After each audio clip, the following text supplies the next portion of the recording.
घमंडी राजा की कहानी। एक राज्य में एक राजा राज करता था और वह बहुत ही घमंडी था। लोगों को कुछ भी नहीं समझता था, लोगों पर अत्याचार करता था और परेशान करता था। वह जबरदस्ती कर वसूलता था। फिर एक दिन उस राजा ने सभी से कर वसूलने के लिए अपने सेनापति को भेजा। जब सेनापति अपने साथ कुछ सिपाहियों को लेकर कर वसूलने के लिए जा रहे थे तो रास्ते में उन्हें एक आदमी मिला और सेनापति ने उस आदमी से कहा कि तुमने बहुत समय से अपना कर नहीं दिया है। इस पर उस आदमी ने कहा कि मेरे पास अभी कर चुकाने लायक धन नहीं है। फिर सेनापति उसे पकड़कर अपने साथ ले गए हो, राजा के सामने उपस्थित किया और कहा कि आदमी कर देने से मना कर रहा है। इस पर राजा ने कहा कि इसे अगले दिन बुलाना, मैं इसे सजा सुनाऊंगा। आदमी बहुत गिड़गिड़ाया और कहने लगा, महाराज मुझे माफ करना, मेरे पास इतना धन नहीं है जिससे कि मैं आपका कर चुका सकूं। तभी राज्य में एक साधु महाराज पधारे और फिर उन्होंने देखा कि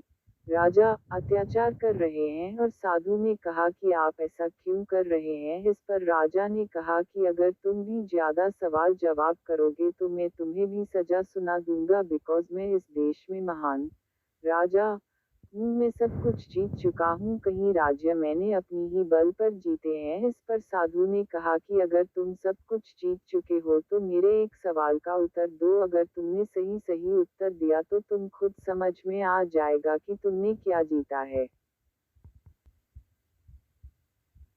तो साधु ने पूछा कि अगर मैं तुम्हें एक ऐसी जगह पर लाकर खड़ा कर दूं जहां पर कुछ भी ना हो तो तुम क्या करोगे।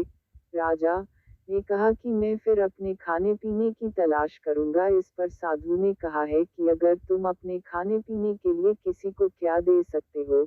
राजा ने कहा कि मैं अपने खाने पीने के लिए अपना आधा राज्य भी दे सकता हूँ। फिर साधु ने कहा कि अगर मैं आधे राज्य पर भी ना मानूं तो तुम मुझे और क्या दोगे। तब राजा ने कहा कि मैं पूरा राज्य दे दूंगा। फिर साधु ने कहा है कि आप देख लो कि तुम्हारे पास क्या है।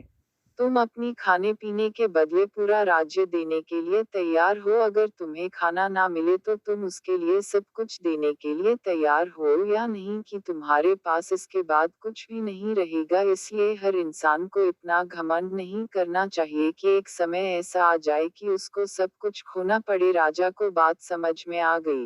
राजा को भी बहुत घमंड था, जबकि उसे ऐसा नहीं करना चाहिए था।